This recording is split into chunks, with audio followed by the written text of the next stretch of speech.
नमस्कार, news India देख रहे हैं आप। मैं हूं आपके साथ पूजा अग्रवाल। आप सभी का शाम बजने के साथ ही आज के सबसे बड़े डिबेट शो में स्वागत है।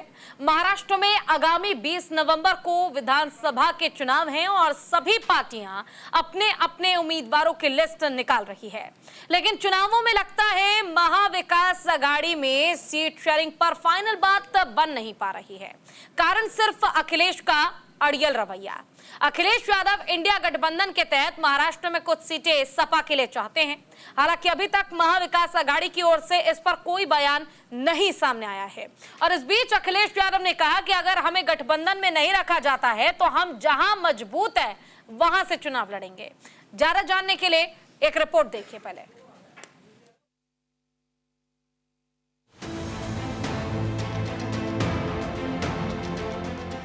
महाराष्ट्र में विधानसभा चुनाव नजदीक है।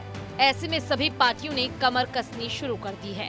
महाराष्ट्र में सभी 288 सीटों पर एक ही चरण में 20 नवंबर को मतदान होंगे और 23 नवंबर को नतीजे आ जाएंगे। इससे पहले ही सीट शेयरिंग को लेकर गठबंधन में खींचतान चल रही है।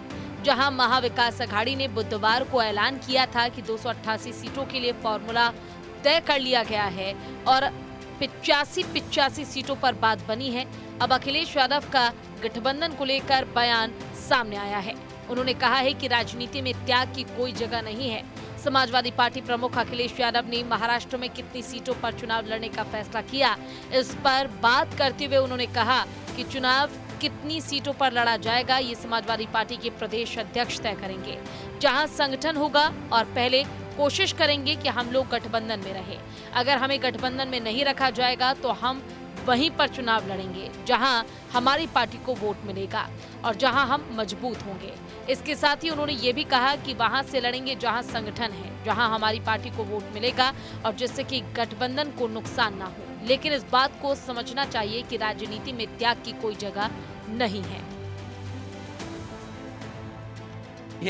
ये मुझसे मत पूछो, हम तो इग्नोर होने वाले लोगों में से हो सकते हैं, लेकिन जो इग्नोर कर रहे हैं उनसे पूछना चाहिए आपको। समाजवादी पार्टी के प्रदेश अध्यक्ष तय करेंगे जहां संगठन होगा और पहले कोशिश करेंगे कि हम लोग गठबंधन में रहें। अगर वो गठबंधन में नहीं रखना चाहते हैं तो वहीं पर लड़ेंगे जहां पर हमारी पार्टी को वोट मिलेगा या संगठन है जो पहले से काम करते हैं वहीं पर लड़ेंगे जिससे कि गठबंधन का नुकसान नहीं हो। लेकिन राजनीति में ये समझना चाहिए त्याग की कोई जगह नहीं है। दरअसल सपा नेता अबू आजमी ने महाविकास आघाड़ी से महाराष्ट्र में 5 सीटों की मांग की थी, लेकिन 26 अक्टूबर को अबू आजमी की डिमांड वाली 5 में से 3 सीटों पर शिवसेना, यूबीटी और कांग्रेस ने अपने उम्मीदवारों का ऐलान कर दिया। जिन सीटों की मांग अबू आजमी ने की थी उनमें धुली सिटी, भिवंडी पूर्व, मानखुर्द, भिवंडी पश्चिम और मालेगांव सेंट्रल सीटें शामिल हैं।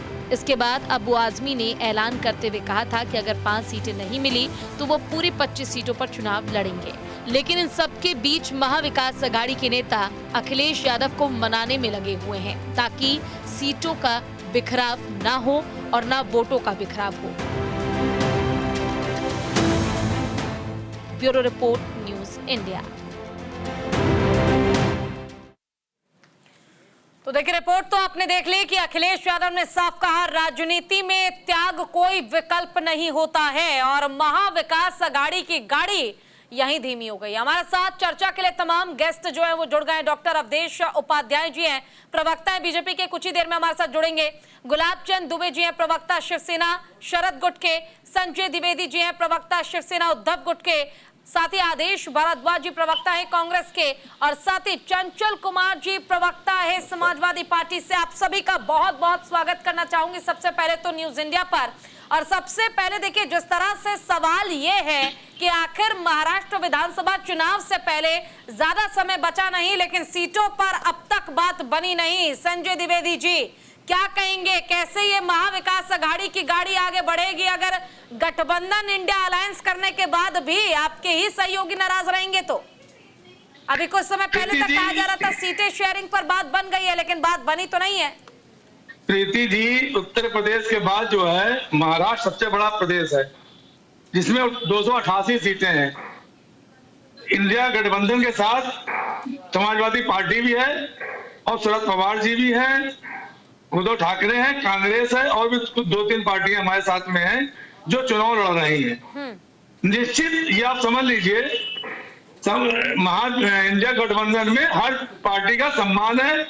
और खुद मैं ये बात कहना चाहता हूं कि हर हमारी जो पार्टियां हैं उनको राष्ट्रीय पार्टी बनना चाहिए, जिससे कोई तोड़फोड़ कोई ना कर पाए। नहीं संजय जी, सम्मान तो है, लेकिन आपके ही सहयोगी तो देख लीजिए ना, अखिलेश यादव तो कह रहे हैं कि अगर हमें सीटें नहीं मिली, 5 सीटें आपने नहीं दी तो 25 सीटों पर हम चुनाव लड़ेंगे। उन्होंने तो साफ कह दिया है। देखिए, उनका मैंने अभी सुना है, उन्होंने बहुत अच्छे ढंग से बात की है और बड़ी गरिमा में बात की उन्होंने कि त्याग नहीं होती राजनीति में, सच्चाई वो कह रहे हैं, त्याग नहीं होता है। तो उनका सम्मान पूर्णतः रखा जाएगा, ये मैं बता रहा हूँ डिबेट के माध्यम से आपको। बिल्कुल पूर्णतः सम्मान रखा जाएगा उनका। उनका सम्मान में कमी नहीं आने पाएगी। यानी कह सकते हैं कि अभी आप यही संदेश देना चाहते हैं समाजवादी पार्टी को, भाई थोड़ा इंतजार कीजिए, पेशेंस रखिए, है ना, यही कहना चाहते हैं आप? बिल्कुल बिल्कुल। चलिए ठीक है। आदेश भारद्वाज जी हमारे साथ जुड़े हुए हैं, प्रवक्ता है कांग्रेस के। आदेश जी, देखिए फिलहाल इंडिया अलायंस में जो ये गठबंधन है ये बिखरता हुआ नजर आ रहा है। विपक्ष तो यही कह रहा है, बड़ी सोच बूझ के साथ ये इंडिया अलायंस तैयार की गई, लेकिन पार्टियों के सहमति आपसी तालमेल नहीं बन पा रहा है। कैसे लड़ेंगे महाराष्ट्र चुनाव? और अंतरकलह जो कांग्रेस के लिए सबसे बड़ी दुविधा रही है, इसे खत्म नहीं करेंगे तो चुनाव तो जीत लिया फिर आपने। जी आप निश्चिंत रहें, बहुत ही अच्छे ढंग से हमारी बातचीत है और बहुत अच्छे ढंग से इंडिया गठबंधन वहाँ पे चुनाव लड़ेगा। और जो लोग त्रस्त हैं, परेशान हैं, तो उन सबको राहत मिलेगी, इंडिया गठबंधन की सरकार बनेगी। आप निश्चिंत रहें, हमारा सहज समझौता हो जाएगा, सहज हमारा सीटों का बंटवारा हो जाएगा। बातचीत से सारे हल निकलते हैं, बातचीत हमारी बराबर है, कहीं कोई ऐसी भावना नहीं है कि इस तरह कहीं कोई इंडिया गठबंधन टूटने की बात थी। इंडिया गठबंधन पूरी तरह से मजबूत है और हम उसी मजबूती के साथ वहां पे लड़ेंगे। और जो महाराष्ट्र के लोगों के साथ छल कपट, रात के अंधेरे में सरकारें बनाना, फिर गिर जाना, फिर सरकार इस तरह से बनाना, तो लोग महाराष्ट्र के लोगों ने देखा है कि किस तरह से राजनीतिक पार्टियों का दमन होता है, किस तरह से तोड़ा जाता है, और उसके बावजूद प्रदेश का रत्ती भर भला नहीं होता। तो आज बेरोजगारी, महंगाई, भ्रष्टाचार ये मुद्दे हैं सर। महंगाई, भ्रष्टाचार, बेरोजगारी, इस मुद्दे को छोड़िए, अभी बस इतना बताइए, महाविकास आघाड़ी में सीट शेयरिंग पर बात नहीं बन पा रही है? बिल्कुल आप निश्चिंत रहें, बिल्कुल बात बनेगी और बहुत अच्छे ढंग से बनेगी और बातचीत हमारी जारी है। चलिए, चंचल कुमार जी हमारे साथ जुड़े हुए हैं, समाजवादी पार्टी के प्रवक्ता हैं। चंचल जी, अभी आपने अखिलेश यादव को सुना होगा, जिन्होंने साफ कहा कि पहली बात, राजनीति में त्याग का कोई मतलब होता ही नहीं है, तो त्याग तो हम बिल्कुल नहीं करने वाले, ये स्पष्ट हो गया उनके बयान से। दूसरा, उन्होंने कहा कि हम तो इग्नोर हो रहे हैं, हमें जो इग्नोर कर रहे हैं आप उनसे जवाब मांगे कि आखिर सीट शेयरिंग पर क्या बात बनेगी। फिलहाल देखिए, आपने कांग्रेस को भी सुना और उद्धव गुट से भी आपने सुन लिया, उनका कहना है कि पेशेंस रखिए। क्या वाकई इंतजार करेंगे? अभी आप लगता है इंतजार का जो सब्र का फल मीठा होगा सपा के लिए? देखिए पूजा जी, सबसे पहली बात तो यह है कि समाजवादी पार्टी हमेशा जो है स्टैंड क्लियर है, बीजेपी को हराना है। आदरणीय नेता हमारे आदरणीय अखिलेश यादव जी सदैव जो है इस बात की चर्चा लोग करते हैं, राजनीति में सुचिता की चर्चा करते हैं और बड़े दिल की चर्चा करते हैं कि बड़े दिल के साथ दोस्ती की जाती है। और आदरणीय राष्ट्रीय अध्यक्ष जी ने कई सारे, पीछे आपने देखा होगा कई सारी पार्टीज गठबंधन हुआ, बड़े बड़े त्याग भी किए हैं। और आज जो बात आई है, महाराष्ट्र में हम बहुत मजबूत हैं, हमारी तकरीबन 25 से 30 सीटें ऐसी हैं जहां पर हमारे पास बहुत कैडर बेस, बहुत मतलब बूथ स्तर तक बहुत मजबूत हम हैं। आपने देखा होगा पिछली बार भी हम 2 विधायक हमारे पास थे और कई सारी सीटों पर हम सेकंड पोल किए थे। दूसरी चीज समझने की जरूरत है, कांग्रेस को एक बात तो समझनी पड़ेगी, जिस तरीके से हरियाणा में आपने देखा होगा, अगर हरियाणा में भी अगर इन लोगों ने थोड़ा सा अगर मैं कह सकता हूं कि अगर त्याग करते और ओवर कॉन्फिडेंस नहीं होते तो आज हरियाणा में बीजेपी वाले नहीं होते सत्ता में। और आपने देखा होगा जिस तरीके से जो हरियाणा का जो चुनाव का रिजल्ट रहा, उससे जरूर कांग्रेस को सीख लेनी चाहिए। और इसी बात की चर्चा आदरणीय अखिलेश यादव जी ने करी है। और त्याग, कैसे कोई त्याग कर सकता है? हमारा पार्टी, हमारे वहां पे पूरा कैडर बेस, हमारे सारे कार्यकर्ता हैं, लगातार जनता के बीच में लगे होते हैं, हमारे विधायक हैं, तो कितना कोई त्याग करेगा? दूसरी बात यह है कि एक चीज जो है, भारतीय जनता पार्टी लगातार इस बात के प्रयास में है कि पार्टी को पार्टी से लड़ाओ, जाति को जाति से लड़ाओ, धर्म को धर्म से लड़ाओ। उनका बस एक एजेंडा है, बांटो और राज करो। आपने देखा होगा जिस तरीके से महाराष्ट्र में पार्टियों को तोड़ तोड़ करके किस तरीके से सरकार चलाई बीजेपी ने।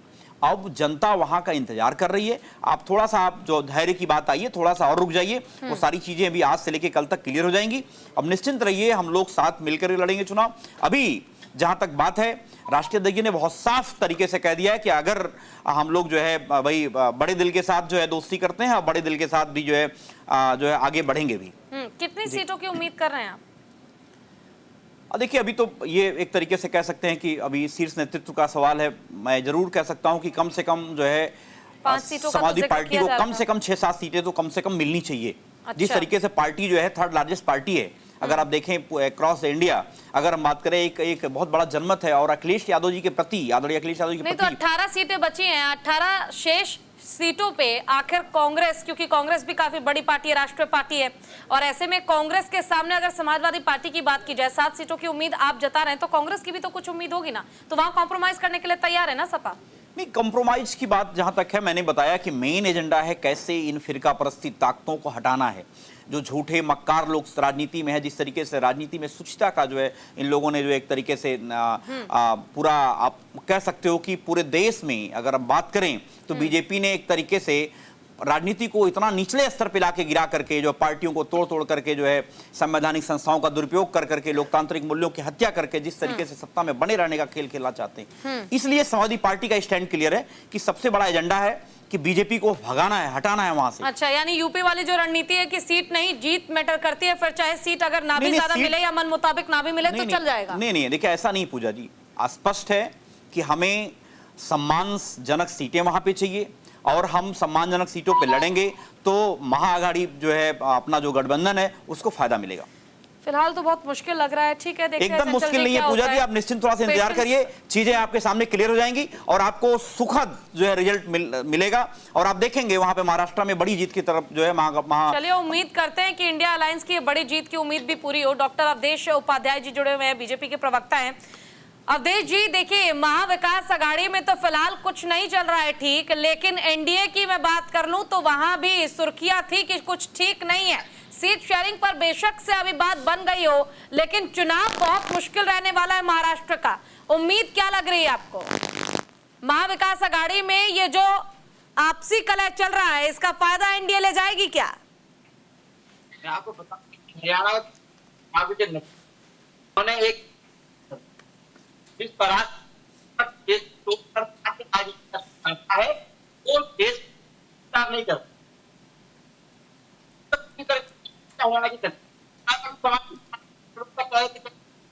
बीजेपी तोड़ने की बात करती है।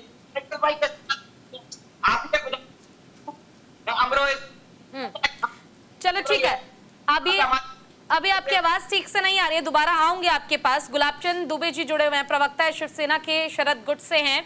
गुलाबचंद जी, देखिए, सीटों के शेयरिंग पर महाराष्ट्र चुनाव में घमासान मचा हुआ है। 20 तारीख को चुनाव होने हैं और उससे पहले अभी तक रणनीति तो दूर, अभी सीटों पर ही फॉर्मूला तय नहीं हो पा रहा है। जी को करेक्ट करिए, मैं सिंधे जी, माफ कीजिएगा, मैं शरद गुट का नहीं हूँ, मैं सिंधे। अच्छा, ठीक है, ठीक है, ठीक है सर।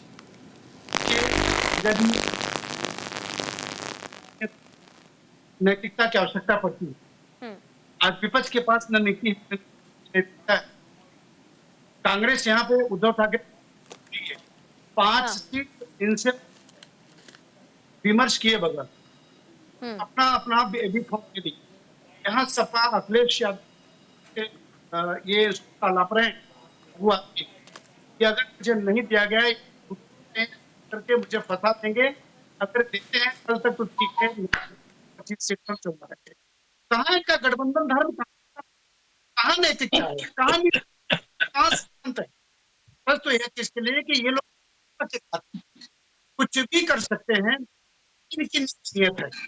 क्या जी, आधार विहीन ये वर्तमान महाराष्ट्र के राजनीतिक पटल पर कुछ न करने की इनकी क्षमता ही नहीं है करने कर सकते। सच तो यह है कि एक बार पुनः ये सरकार का महायुद्ध सरकार महाराष्ट्र में स्थापित होने जा रही है।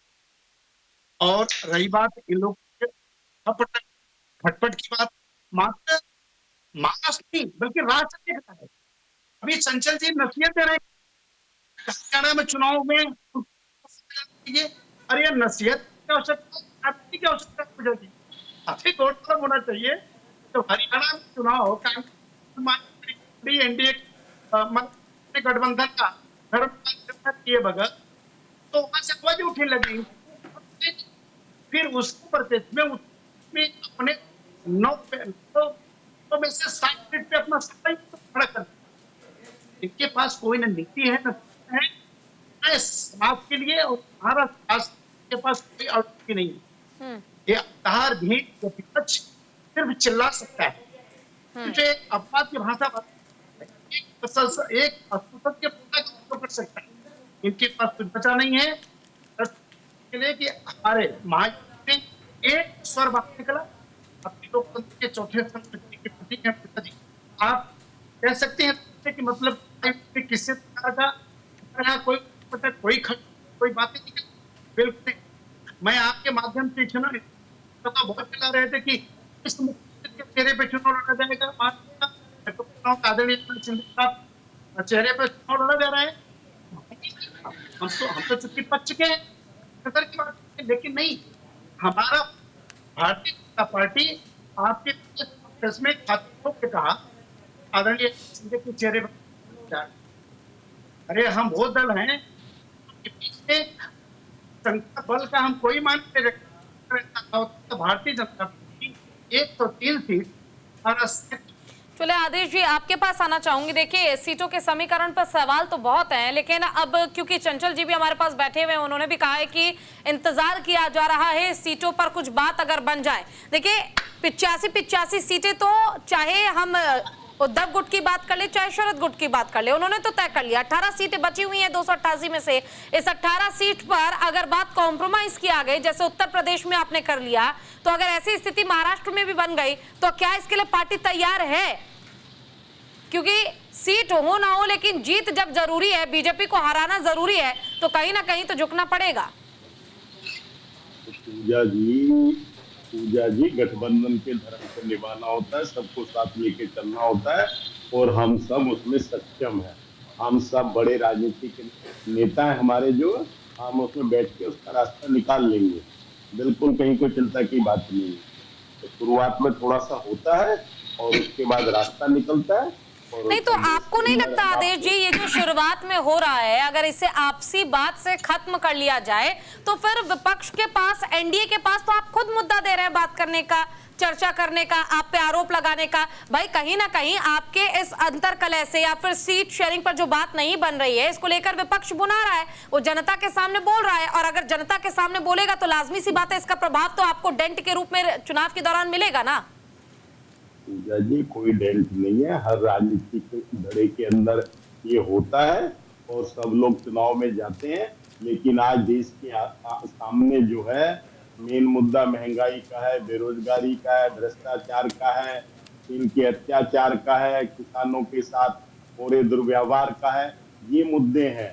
आज देश महंगाई से जूझ रहा है, हर व्यक्ति इनसे सवाल करता है, किसी सवाल का जवाब नहीं देते। जो इस सरकार से सवाल करने का साहस करता है उसको देशद्रोही कहते हैं। ये पिछले 10 सालों में देश की उपलब्धि रही है। इससे लोग उकता गए हैं, लोग तंग आ गए, इससे जो है इससे उकसा गए हैं लोग, जो है लोगों को रोजगार चाहिए, नौजवान धक्के खा रहे हैं, लेकिन सरकार उसकी चिंता नहीं करती। अच्छा चंचल जी, अगर देखिए वैसे तो इंतजार किया ही जा रहा है कि अगर सीटों पर बात बन गई तो इससे बेहतर और क्या होगा इंडिया गठबंधन के लिए, लेकिन अगर बात नहीं बनी तो फिर पार्टी की रणनीति क्या हो सकती है? क्योंकि बीजेपी तो तुरंत आरोप लगाती है इनके पास ना नीति है और ना रणनीति है। बस मैडम इंतजार करिए थोड़ा सा और। मैं आपको एक बात जरूर बताना चाहता हूँ, हमारी जो सिंधे गुट के साथी ने नैतिकता की बात कर रहे थे, कुछ लोगों के मुंह से नैतिकता सब तो अच्छी नहीं लगती। अगर आप देखो बीजेपी के साथी हमारे सिंधे गुट के हैं, आप बताओ नैतिकता सब की बात आप कर रहे हो। जिन लोगों ने सरेआम पार्टी तोड़ करके जो है चीटिंग के तहत जो है आप सत्ता में आ गए, ना जाने क्या क्या चीजें मैनेज करी, और ना जाने ईडी का क्या प्रभाव था और किस लेवल पे प्रभाव था, ये जग जाहिर है, मुझे कहने की कोई जरूरत नहीं है। लेकिन आप सोचो, चंद दिन पहले अजीत पवार दादा को आदरणीय प्रधानमंत्री जी अपने रैलियों में हिंदुस्तान के सबसे बड़े भ्रष्टाचारियों में काउंटिंग करते थे और 70,000 करोड़ घोटालेबाज की बात करते थे, और 7-8 दिन बाद उनको जो है सम्मान समारोह करा करके उनको डिप्टी सीएम बना दिया जाता है। तो ये बीजेपी का चाल चरित चेहरा ये पूरे हिंदुस्तान के लोग जान गए हैं। खासकर महाराष्ट्र में चुनाव हो रहा है, ये इस बात का लड़ाई है कि सही लोग है कौन है, असली बनाम नकली। आप सोचो कि एक गुट वो जो अचानक से तोड़ करके उन्होंने जो है अपनी पार्टी को अलग खड़ा करके सत्ता में आ गए मलाई खाने के लिए, ये सबसे बड़ा सवाल है। वहाँ की जनता, हम लोग जब बात करते हैं तो इस चर्चा का विषय बना हुआ है कि किस तरीके से भारतीय जनता पार्टी ने जो है डिवाइड एंड रूल, बांटो और राज करो की नीति पे काम कर रही है। इसलिए मैं आपको आश्वस्त करा दूं कि भारतीय जनता पार्टी को हराने के लिए इंडिया अलायंस पूरी तरीके से आश्वस्त है और भारतीय जनता पार्टी को सफाया होना तय भी हो चुका है। अच्छा जी, चाहे सीटें तय हुई हो ना हुई हो, लेकिन ये तय हो गया कि बीजेपी थोड़ा सा और इंतजार कर लिए, सीटें तय हो जाएंगी। चले ठीक है, समाजवादी पार्टी एक सम्मानजनक सीट पे जो है चुनाव लड़ेगी, वहां पे निश्चित हो जाइए आप। चले ठीक है, आप सब हमारे साथ बने रहिए क्योंकि आगे भी ये चर्चा जारी रहने वाली है। फिलहाल वक्त छोड़ से ब्रेक का है, आप कहीं मत जाइएगा, देखते रहिए न्यूज़ इंडिया।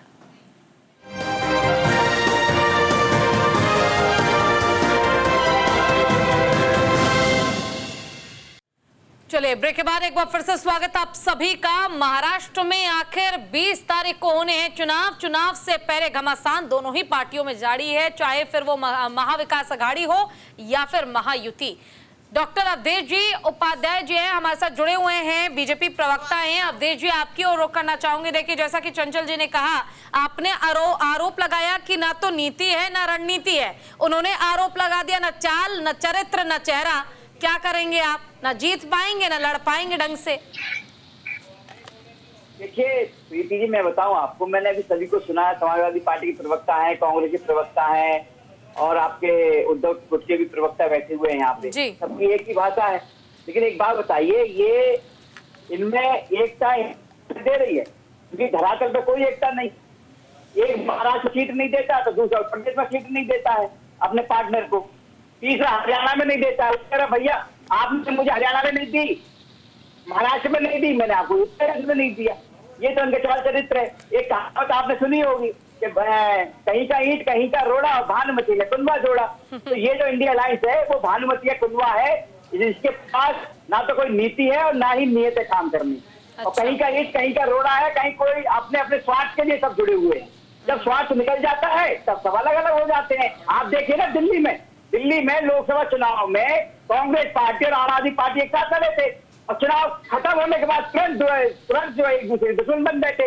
पंजाब देख लीजिए, आप पश्चिम बंगाल देख लीजिए, ममता बनर्जी की बुराई करते हैं कांग्रेस के लिए, कांग्रेस की बुराई करते हैं ममता बनर्जी। संजय द्विवेदी जी कुछ कहना चाहते हैं, बोले संजय जी। आपसे पूछना चाहते हैं अवधेश जी, आपसे ही पूछना चाहते हैं, वो पूछे। भानुमती कुंदवा तो आपने जोड़ा है भैया, भानुमती कुंदवा तो आपने जोड़ा है। अरे ये तो भानुमती कुंदवा आपने जोड़ा है। हमारे गठबंधन जो पार्टियां हैं वो राजश्री पार्टियां, बड़ी पार्टियां हैं। हमने भानुमती कुंदवा नहीं जोड़ा और भ्रष्टाचार मुक्त भारत करने वाले, भ्रष्टाचार मुक्त भारत करने वाले आज भ्रष्टाचार ऐसे जो चक्की के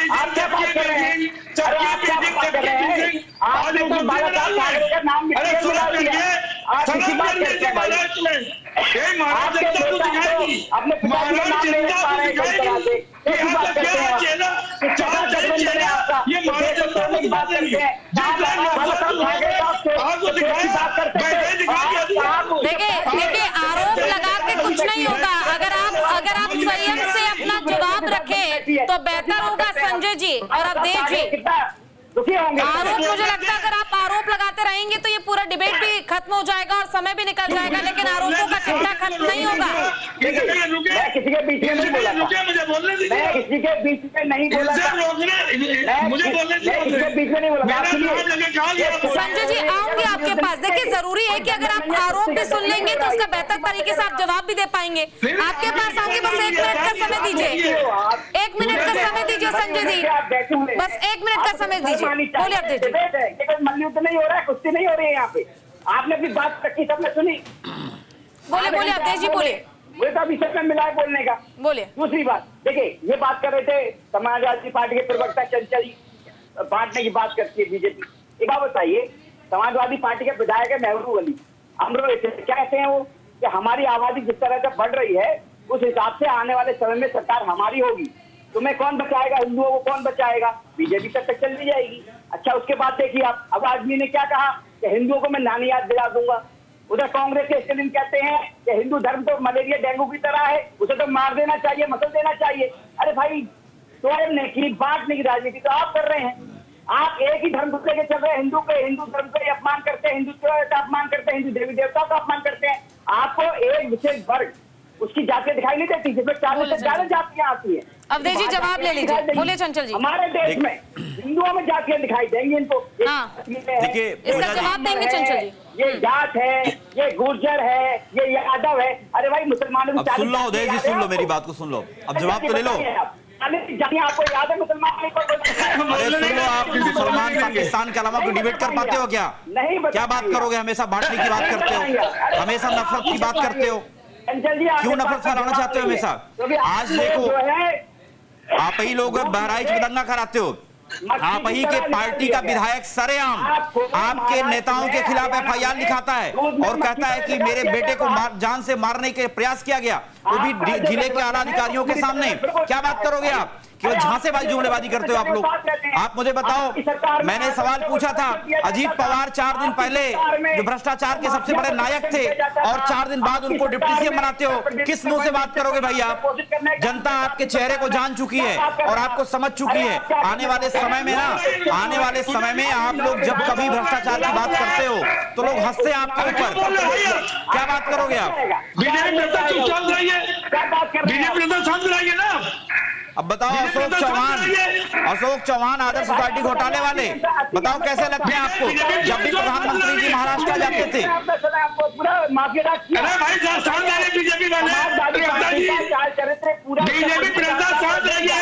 अरे माफिया राज तो आप इंटरनेशनल लेवल पे कर रहे हो।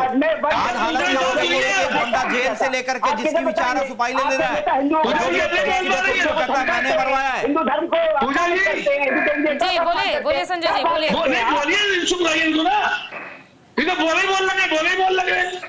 बोले संजय जी, आप बोलिए। नहीं दे पा रहे हैं, केवल चिल्लाए पड़े बीच में। जवाब दो, बताओ अजीत पवार भ्रष्टाचारी है क्या?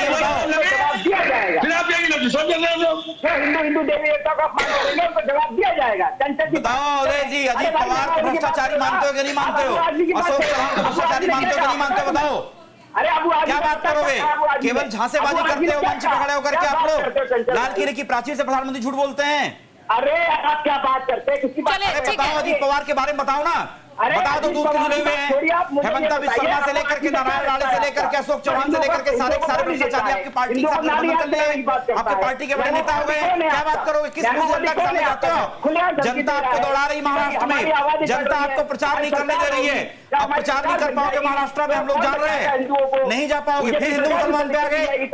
मुझे पता है, जब बीजेपी के लोग हारते हैं बात से तो हिंदू मुसलमान पे आते हैं, और बीजेपी का इतिहास रहा है, अंग्रेजों के चेले चपाटे आप लोग बांटो और राज करो की नीति में काम करते हो। क्या बात करोगे? विधानसभा चुनाव के नतीजे आए हैं। चलो ठीक है, संजय जी के पास जाना चाहूंगी, बहुत देर से वो इंतजार कर रहे हैं। ठीक है अवधेश जी, आरोप लग गए और आरोप लगा लिए गए, अब संजय जी का रुख करना चाहूंगी। संजय जी बोलिए।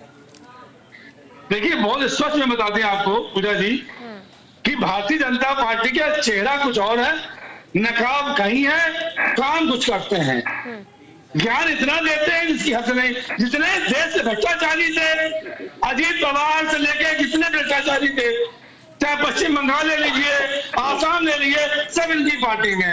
अभी कहते भ्रष्टाचार मुक्त करेंगे हम, देश नहीं बिछने देंगे, देश नहीं बिछने देंगे।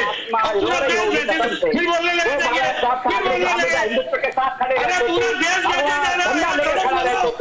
अवधेश जी बोलने दीजिए संजय जी को। शामिल हो गए हैं, पूरा देश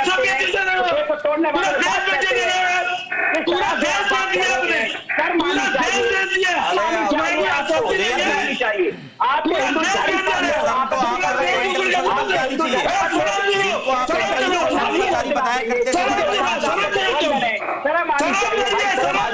आपके चेहरा है। 2 लाख करोड़ के ऊपर ऋण किया है, जीएसटी में टैक्स लगा दिया है, चलिए ठीक है, आप तीनों के मिजाज को थोड़ा ठंडा करते हैं। आदेश भारद्वाज जी की ओर चलते हैं, प्रवक्ता हैं कांग्रेस के। आदेश जी, देखिए साफ तौर पर समाजवादी पार्टी ने ये बता दिया, बेशक से आरोप लगाए जा रहे हैं, तमाम घमासान जारी है, लेकिन अब मैं आपके पास आना चाहूंगी। बड़े सरल व्यक्ति हैं आप, बड़े सरल तरीके से आप जवाब देते हैं। ये बताइए, जिस तरह से अखिलेश यादव ने साफ कहा है कि भाई अगर आपने हमें 5 सीटें नहीं दी तो 25 पर हम चुनाव लड़ लेंगे, अगर 25 पर उतार दिए प्रत्याशी मैदान में, और क्योंकि अब समाजवादी पार्टी भी एक मजबूत पार्टी है, महाराष्ट्र में उनका अपना एक दमखम है, अपना एक वर्चस्व है, तो फिर तो इसका नुकसान इंडिया अलायंस को झेलना पड़ेगा और नुकसान हार में भी तब्दील हो सकती है। पूजा जी, इसीलिए हमारी सीटें बची हुई है, हम अपने साथियों से बातचीत कर रहे हैं, उनको सहज जिस तरह से होगा उनसे बातचीत करके और इस रास्ते को हम निकाल लेंगे। इतना मुश्किल नहीं है। ये मुश्किल ये है कि किस तरह से जो है ये देश को लूट रहे हैं, गरीबों को लूट रहे हैं, लोगों की जेब काट रहे हैं, उससे निजात दिलाने के लिए गठबंधन है। ये गठबंधन है देश से बेरोजगारी भगाने के लिए, ये गठबंधन है देश से महंगाई से लोगों को निजात दिलाने के लिए। आज ये सरकार कोई बात नहीं करती महंगाई को, तो ये मुद्दों का लड़ाई है, मुद्दों का चुनाव है, और उस मुद्दों के लिए गठबंधन है कि हम देश के युवाओं के हाथ में रोजगार देना चाहते हैं। ये देश के लोगों के हाथ में कटोरा दे रहे हैं। ये देश के लोगों को जो 2014 में हम दुनिया में भारत को एक शक्तिशाली रूप में देखते थे, क्योंकि दुनिया का सबसे नौजवान देशों में से भारत देश था। आज उन नौजवानों को ये देश के लिए अभिशाप मानते हैं कि गठबंधन लिया, गठबंधन इसलिए है, तो अभिशाप नहीं है, वो हमारी शक्ति है। उस शक्ति का प्रॉपर यूटिलाइजेशन होना चाहिए, उनके हाथ में रोजगार होना चाहिए। अच्छा। इस सरकार ने उनको बेरोजगार बना दिया। इस सरकार की गलत बोलिए अवधेश जी भी कुछ पूछना चाहते हैं आपसे। आदेश जी, महाराष्ट्र में अभी 10 मेडिकल खुले हैं। कितना है? 10 मेडिकल कॉलेज का शिलान्यास किया है मोदी जी ने। 10 मेडिकल कॉलेज। अब सोचिए कितने लोगों को रोजगार मिलेगा, बताइए आप, तो थोड़ा सोच कर बताइएगा। 10 मेडिकल कॉलेज में कितने लोगों को रोजगार मिलेगा? दूसरी बात मैं बताऊं आपको, दूसरी बात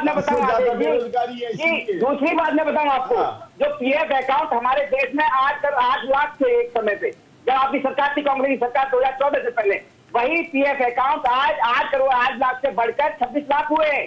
3 गुना वृद्धि हुई है। और पीएफ अकाउंट किसकी होता है, किसको मिलता है? बेरोजगारी है। जो रोजगार करता है, जो नौकरी करता है, उसी खुलता है मेरे भाई साहब, आप समझिए बात। दूसरी बात मैं बताऊँ, 4 करोड़ से ज्यादा फेक वाले आंकड़े प्रस्तुत कर रहे हो। उत्तर प्रदेश में भी 4 साल 5 साल पहले योगी जी ने 75 मेडिकल कॉलेज बना डाले हैं, लेकिन एक भी धरातल पे दिखाई नहीं देते कहीं भी। शिक्षा की बात करें तो शिक्षा की व्यवस्था जो वो अच्छी होती जा रही है। अरे शिक्षा की बात करोगे, सब पे जीएसटी लगा कर शिक्षा इतनी महंगी कर दी है। और ये सिद्ध कर दिया हरियाणा की जनता ने, हरियाणा की जनता ने ये सिद्ध कर दिया कि अब जो है बांटो और तोड़ो की राजनीति नहीं चलेगी, देश में चलेगी विकास की राजनीति। और वो विकास मोदी सरकार कर रही है जनता के लिए, हर क्षेत्र में, किसी भी क्षेत्र का उठाया। अरे अवधेश भाई मेरा एक सवाल ले लो। मैडम बोलूं मैं क्या? अवधेश जी मेरा एक सवाल ले लो आप। मुख्यमंत्री जी ने 74 मेडिकल कॉलेज पहले यूपी में बना चुके हैं और सारे के सारे चल रहे हैं, और ऐसा कोई दिन नहीं है आप लखनऊ के अंदर, आपके गोरखपुर से लेकर के गोंडा, बहराइच, श्रावस्ती, आसपास जिलों के जो पेशेंट आते हैं, मऊ, बलिया, गाजीपुर, ऐसा कोई दिन नहीं जिस सैकड़ों लोगों को बेड ना मिलने की वजह से डेथ हो जाती है। कहां बना दिए मेडिकल कॉलेज? केवल झूठ बोलते हो चैनल बैठ करके। 10 मेडिकल कॉलेज, 20 मेडिकल कॉलेज, अरे कहां, बताओ ना, बताओ तुम्हारा एम्स कहां बन गया है? एम्स बताओ, टीचर नहीं क्या वहां पे? गोरखपुर के चलो लोहिया में, मैं दिखाता हूं कल, आ जाओ लखनऊ के अंदर, गोरखपुर के सारे पेशेंट आते हैं लोहिया आयुर्वेदिक संस्थान में, जो श्रद्धेय नेताजी और आदरणीय अखिलेश यादव जी ने बनाया है। क्या बात करोगे झूठ बोलने के लिए बैठे चैनल पे आप लोग, और आप लोग क्या प्रवक्ताओं को झूठ बोलने की ट्रेनिंग दी जाती है? झूठ एक बार बोलो। चलो ठीक है, गुलाबचंद जी हमारे साथ जुड़े हुए हैं, समाजवादी पार्टी गुलाबचंद जी हमारे साथ जुड़े हुए हैं, उनका रुख कर लेते हैं। गुलाबचंद जी आपसे जानना चाहूंगी, देखिए जिस तरह से अभी आरोप लगाए गए, वो आरोप भी आपने तमाम सुने होंगे, और क्योंकि एक ट्रेंड बीजेपी ने तय किया है और चलाया भी है कि जहां जीत हो जाए वहां चेहरा ही बदल दो। चाहे आप महाराष्ट्र की बात कर ले, अगर यहां पर भी किस तरह से जोड़ तोड़ की राजनीति की गई, एकाएक एकनाथ शिंदे को मुख्यमंत्री बना दिया गया। अभी फिलहाल विधानसभा चुनाव की अगर हम बात करें तो मध्य प्रदेश, छत्तीसगढ़, राजस्थान, इस 3 राज्य में किस तरह से चेहरा बदल दिया गया, और विपक्ष अब सवाल उठा रहा है कि महाराष्ट्र में भी अगर इन चांस एनडीए की जीत हुई तो एकनाथ शिंदे का सफाया तय है। पूजा जी, किसका सफाया होगा और किसका आगमन होगा वो तो समय तय करेगा 23 नवंबर को। मैं भारद्वाज जी के ऊपर आना चाहता हूँ बड़े शालीनता से। भारद्वाज जी, मैं आपको कहना चाहूंगा कि आप इस समय बेरोजगारी महंगाई का डंका पीट रहे हो। 2014 के पहले इस देश ने बहुत बड़ा सम्मान दिया इन कांग्रेसियों को। जब इतनी बड़ी आपके अंदर कुव्वत विषाद थी, इस समस्याओं को हल कर देते, ये दिन ही नहीं आता। 2014 के बाद फिर से विकास की गंगा का प्रवाह हुआ है। क्या हो गया 2014 के बाद, बता तो दो। आदेश जी बोलना चाहते हैं, बोलिए आदेश जी, आपसे सवाल था। 2014 के बाद क्या कर दिया है? मैं कहने दीजिए, लालचंद जी पूजा जी होने दीजिए। हाँ। मैं भारद्वाज जी को मैंने कहा, आप खाली महंगाई का डंका पीट रहे हो और बाकी आपको कुछ नहीं समझ रहा है। जो छीठा लेकर आपका हो रहा है, अरे आपका समय और कालखंड पे याद करिए, 1986 में आप 403 पे थे, लेकिन आपकी नीति, नैतिकता और नियत इतनी खराब हो गई कि आप कहां से कहां आ गए। अरे भाई, नैतिकता की बात तो आप लोगों के मुंह से अच्छी लगती है, आप बताओ नैतिकता की बात कर रहे हो। अरे सुनो तो बात, सुनना तो सीखो। अगर कोई बोला सुनो तो सीखो। 403 से लेकर के आप अभी 2024 में गिरते पड़ते 99 आकर के इतनी बड़ी खुशी आगे बढ़ाने का काम किया। उसी पार्टी के साथ आप गद्दारी करके आप सत्ता में आ गए मलाई खाने के लिए। क्या नैतिकता की बात आप कर रहे हो? नीति उसको कहते हैं जो सुनना चाहिए। मैंने आपको सुना ना, मैं बात सिद्धांत की बात करें कि मैंने किसी का पार्टी छीन लिया। अरे आपके नेता अखिलेश यादव जी तो भरे महजब में आपके मुलायम सिंह यादव जी से माइक छीन करके सत्ता के खाते। अरे ये एजेंडा पता है बीजेपी आरएसएस वाले चलाते हैं, फर्जी फेक है, झूठ मत पड़ो आप। संजय जी सुनिए, झूठ मत पड़ो आप। बीजेपी वालों को झूठ बोलने दो। बीजेपी जिससे गठबंधन करती, खत्म करती, याद रखना, चुनाव बाद खत्म हो जाओगे। महाराष्ट्र के अंदर देख लेना, बीजेपी जिससे साथ गठबंधन किए दोस्त, उसको खत्म करके छोड़ा है। चाहे उद्धव, आपने देखा होगा शिवसेना ग्रुप को आपको तोड़ा है, अगली बार आपको तोड़ेंगे। चाहे वो जेडीयू हो, चाहे अकाली दल हो, चाहे मुक्ति हो, जितनी पार्टियां नहीं हो, सबको तोड़ने का काम किया है। अगला नंबर आपका है, याद रख लेना। बहराइच का नाम लिया इन्होंने, भी बहराइच का नाम लिया। अरे शर्म आनी चाहिए। बहराइच में एक, अरे बहराइच में पता नहीं है, वहां बैठे होगे बाहर। सुनो, पता नहीं आपको बीजेपी का विधायक FIR लिखाया है, किसके खिलाफ पता है? जानकारी नहीं है, झूठ बोलने के लिए बैठते चैनल पे। शर्म आनी चाहिए इस पर चर्चा। अरे शर्म कर लो आप लोग, शर्म करो। महाराष्ट्र से झूठ मत बोलो। यूपी वाले झूठ नहीं बोलते हैं, समाजवादी झूठ नहीं बोलते हैं। सुनो, और ये बताओ विधायक ने किसके खिलाफ FIR लिखाई है, पता है आपको? पहले FIR कब लिखा लेना। मोहित खान जैसे गुंडे। अरे मोहित खान की बात कर रहे हैं, सुनो। आगे मुसलमान पे ना, आगे मुसलमान पे ना, मुझे पता है तुम्हारे दो शब्द निकल पाते हैं, दो शब्द नहीं बोल पाते हैं। पाकिस्तान के अलावा क्या बात करोगे? बताओ, काम की बात कर रहे थे ना विकास की, बताओ कालाधन में क्या हुआ? बताओ 2014 के बाद जो है गंगा साहब पर सफाई का क्या हुआ? बताओ क्या हो गया? 2 करोड़ रोजगार के बारे में बोलते थे, आदर्श गांव की बात करते थे, स्मार्ट शहर की बात करते थे। बताओ कौन सा स्मार्ट शहर बनाया आपने? सारे भ्रष्टाचारियों को गले लगा लिया आपने। अगर बात करें सिंधे जेल जाते हैं गरीब, अगर सत्ता में अगर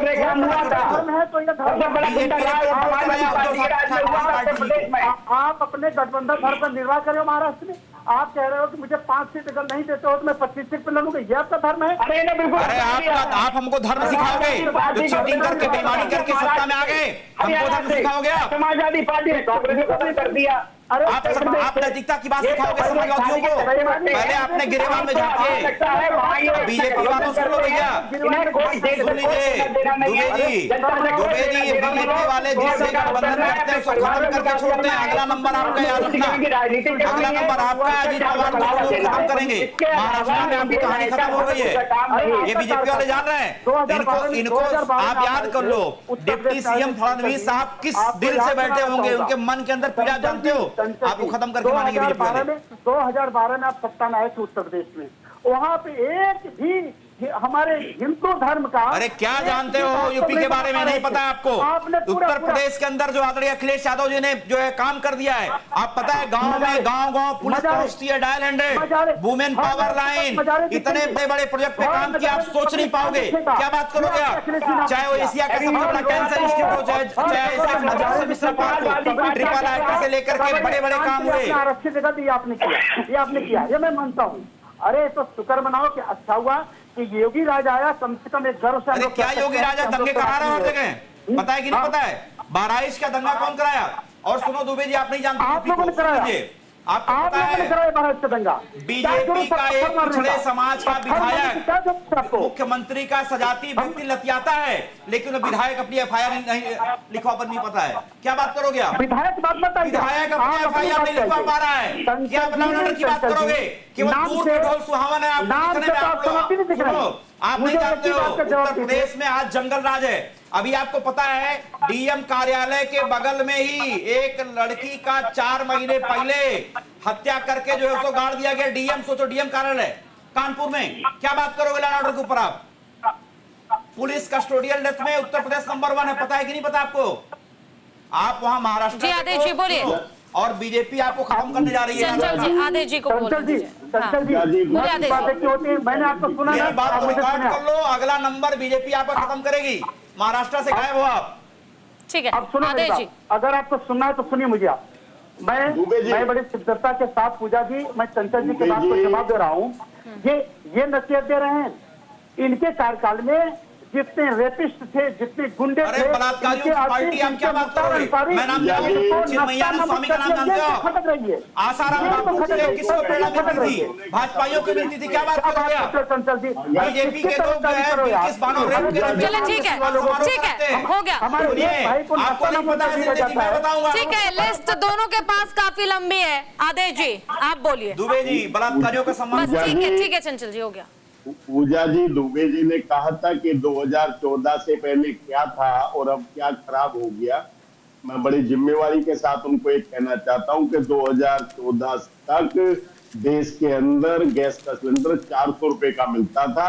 आदरणीय मोदी जी ने कहा कि हमारी सरकार आएगी और बीजेपी के नेताओं ने कहा तो 200 रुपए का दे देंगे और 1100 रुपए का मिलता है। मैं बड़ी जिम्मेवारी के साथ आपको कहना चाहता हूं कि जब 140 रुपए पर बैरल रेट कच्चे तेल का रेट तक उड़ाल था तो हम 60 रुपए लीटर बेचते थे। इन्होंने कहा था 30 रुपए लीटर बेचेंगे। आज रेट आधे से कम हो गया और पेट्रोल जो है 100 रुपए बिक रहा है। आज डीजल का रेट जो है हम 50 रुपए बेचते थे, 3 रुपए एक्साइज ड्यूटी ले रहे थे। आज उन गरीब किसानों से, मजदूरों से 35 रुपए एक्साइज ड्यूटी ली जा रही है और कच्चा तेल सस्ता हो गया। उसके बावजूद हिंदुस्तान में 100 रुपए लीटर बेचा जा रहा है। तो ये था दुबे जी। आज बैंकों के अंदर हर चीज पे पैसा लगता है, जो कि हम पूरी तरह से 100% सर्विसेज सारी बैंकों में फ्री देते थे। बैंकों में 12 लाख कर्मचारी थे, आज घट के 8.25 लाख कर्मचारी रह गए हैं। 3 लाख से ज्यादा कर्मचारी बाहर निकाल दिए गए हैं। ये अंतर था। 2014 तक एयरलाइंस भारत सरकार की थी, आज भारत सरकार के अंदर मंत्रालय है, एक भी हवाई जहाज नहीं है। तो दुबे जी, ये देश को बेचने और बर्बाद करने के लिए इससे हमें बचाना है। हमने देश को सींचा है। जब आजादी मिली थी एक भी हवाई जहाज नहीं था, लेकिन हमने हवाई जहाजों का बेड़ा बनाया। चलिए गुलाब जी इसका जवाब देंगे। हवाई जहाज, बंदरगाह, रेलवे ये बनाए। आपकी सरकार इनको बेच रही है, इसलिए रोजगार हाथ में नहीं है। ठीक है गुलाब जी, चंद जी आपको अदब से कहना चाहता हूं कि जो काले धन की बात करते थे वो 7,500 करोड़ रुपए का आंकलन था 2014 में, आज बढ़ के 40,000 करोड़ रुपए हो गया काला धन। आज मोदी जी काले धन की बात नहीं करते। जो मनमोहन सिंह जी के समय में 57 रुपए का डॉलर होता था, आज 85 रुपए का हो गया। आज उसको डायलिसिस पे नहीं बताते। मैं बड़े अदब के साथ आपको कहना हूं कि देश के लोगों से थोड़ी सी हमदर्दी करो। चलिए ठीक है, से भी थोड़ी सी हमदर्दी करो। ठीक है गुलाब चंद जी इसका जवाब देंगे। लोगों के हाथ में आ गया जो उन्होंने देश को सेल पे लगा दिया है। हम इस देश को बिकने से बचाना चाहते हैं। हम इस देश को बचाना चाहते हैं। बोले गुलाब चंद जी। भारद्वाज साहब बड़े सिद्धता के साथ आपने डिबेट किया, इसके लिए मैं बहुत धन्यवाद देना चाहूंगा। डिबेट का मतलब ये होता है, जहां तक पेट्रोलियम गैस की बात होती है, गैस की बात होती है, ये अंतर्राष्ट्रीय मुद्दा होता है। अगर आप भी इस काल में होते, इस कालखंड में अगर शासन में होते तो आप भी यही करते जो वर्तमान सरकार कर रही है। इसके ऊपर 1974 में 74 में आपको याद होगा कि आपने पेट्रोल का आपने कीमत बढ़ाया था भारद्वाज साहब। उस वक्त माननीय अटल बिहारी वाजपेयी साहब ने एक आंदोलन किया था बैलगाड़ी के माध्यम से, याद है आपको? वो परिस्थितियां थी, वो स्थितियां थी। बैलगाड़ी से कंप्यूटर का विरोध किया था। सुनिए मेरी बात, मैं नहीं कहना चाहता राजीव गांधी ने कंप्यूटर लेके आए थे। आदरणीय वाजपेयी साहब पार्लियामेंट में बैलगाड़ी से गए थे, ये देश को कहाँ ले जाएंगे? आज वो कंप्यूटर के कारण दुनिया में सबसे ज्यादा, अमेरिका जैसे देश में 200 से ज्यादा सीईओ हमारे हैं। साहब 200 से ज्यादा कंपनियों के हेड हमारे हैं, कंप्यूटर के कारण जो है वो। धन्यवाद दीजिए राजीव गांधी जी का, ऐसा करिए, धन्यवाद दीजिए राजीव गांधी जी का जो कंप्यूटर लेकर दुनिया में सबसे हमारे देश को मिल रहे हैं। अपने मुख से अपनी करनी बार अनेक भाग दो भरनी, अपने मुंह से सब कुछ बखारना है तो ठीक है, ठीक हम है, आपको पूरा मौका देते हैं। ठीक है। संजय द्विवेदी जी मेरे साथ जुड़े हुए हैं, बहुत कम समय हमारे पास है, तो मैं चाहूंगी कि सबको बराबर मौका मिले। संजय जी, आपको क्या लगता है जिस तरह से उद्धव गुट के साथ धोखेबाजी हुई, देखिए सीट शेयरिंग का तो मामला एक तरफ है, ये मसला एक तरफ, लेकिन दूसरी तरफ जो धोखेबाजी हुई इसे बेहतर तरीके से जनता जानती है और जो समय मिला बेहतर काम करने का उसे भी अब महाराष्ट्र की जनता देख चुकी है और इसका जवाब अब दिया जाएगा चुनाव के दौरान। देखिए, लोकसभा चुनाव में महाराष्ट्र की जनता ने स्पष्ट रूप से महाविकास अघाड़ी उसमें बनी थी, महाविकास अघाड़ी को अपना समर्थन दिया और जिनकी 23 सीटें थी उनकी 9 सीटें आ गई। हमारा तो चुनाव चिन्ह और धनुष भी चला गया था, नाम भी चला गया था। उसके बाद जनता ने जो हमको समर्थन दिया, एक बिना जान पहचान वाली पार्टी हम बन के आ गए थे, नई वाली पार्टी थी, उधर जी का नाम था, लेकिन जो समर्थन लिया, जो ऐतिहासिक जीत थी वो अपने में अनुरूप है।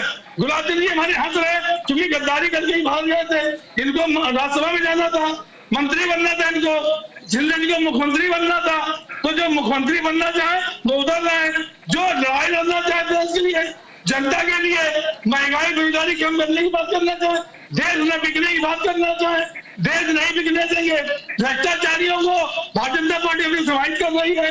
आज जो हालत आज सिंधिया जी देख रहे हैं, जो हालत जेजेपी की हुई, जो मायावती की हुई, जो बीजेपी की हुई, जो ऐसे कितने दलों की हुई है, वही आने वाले समय में सिंधिया जी अजीत पवार की होने वाली है। ये मैं डिबेट में कह रहा हूँ, ये डिबेट में नोट कर लें गुलाब चंद जी दुबे कि भारतीय जनता पार्टी वो पार्टी है जो खा जाती है, पार्टी तोड़ देती है। अगर हमारी पार्टी तोड़ी है तो आपको भी तोड़ेगी, अगर शरद पवार जी को तोड़ा है तो अजीत पवार जी भी तोड़ेगी। जनता सब देख रही है, जनता, महाराष्ट्र की जनता देख रही है। महाराष्ट्र जनता ऐसे लोगों को दोबारा मौका नहीं देगी, ये मैं विश्वास ही कर सकता हूँ। और विधानसभा में ऐतिहासिक चीज इंडिया गठबंधन होगी, जहाँ तक समाजवादी पार्टी का सवाल है, समाजवादी पार्टी से भी जी मुस्कुरा रहे हैं और समझ रहे हैं कि आखिर बात चल क्या रही है। अवधेश जी देखिए, जो साफ तौर पर संजय जी ने भी कहा और चंचल जी ने भी कहा, आरोप लगाए जा रहे हैं बीजेपी पर कि वो वक्त अब दूर नहीं है, अगर जीत भी गए तो एकनाथ शिंदे के जो गुट है उसका सफाया हो जाएगा और ये तो बीजेपी की रणनीति है। भाई ये समझना चाहिए गुलाब चंद जी को। जी अवधेश जी बताइए। 3 साल पहले मैं आपको बताऊं, आप भी तो बीजेपी के साथ में थे, 26 वर्षों से आप जुड़े। अवधेश जी जवाब देंगे। अवधेश जी बताइए। हाँ देखिए, पहले तो देखिए एक मर्यादा समझिए, हम डिबेट कर रहे हैं, यहाँ कोई कुश्ती का दंगल नहीं हो रहा है, यहाँ सबकी बात सुन रहे हैं, हमारा कोई आपस में कोई लड़ाई झगड़ा तो है नहीं। संजय द्विवेदी ठीक है अवधेश जी, देखिए वक्त बहुत कम है, सीधे सीधे बताइए कि क्या सफाया हो जाएगा शिंदे गुट का। रखिए, देखिए पूजा जी, मैं ये कहना चाह रहा हूँ, जिस तरह से संजय जी ने भी कहा अगर धोखेबाज पार्टी है शिंदे पार्टी, शिंदे गुट को, अरे भाई धोखेबाज तो शिवसेना पार्टी ने की, उद्धव गुट जो है भाई, उद्धव गुट ने शिवसेना ने किसी का चुनाव लड़ा था 2019 में बीजेपी के साथ, बीजेपी को किसी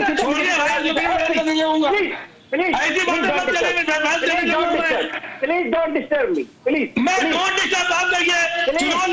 ठीक है, मैंने पहले ही कहा था कि वक्त हमारे पास बहुत कम है और अब बस इस पूरे डिबेट का जो निष्कर्ष है वो यही कि महाविकास अघाड़ी में जो सीट शेयरिंग का अभी भी तकरार जारी है, इस पर जल्द ही संयम के साथ फैसला लिया जाएगा कि आखिर कितनी सीटें समाजवादी पार्टी को दी जानी चाहिए और कितनी सीटों पर चुनाव महाविकास अघाड़ी लड़ेगी और इस बार 288 सीटों पर आखिर जनता क्या कहती है महाराष्ट्र की, ये तो वक्त बताएगा। आप सभी का बहुत बहुत शुक्रिया अपना कीमती समय हमें देने के लिए और इस डिबेट शो में शामिल होने के लिए। फिलहाल के लिए डिबेट में बस इतना ही। नमस्कार।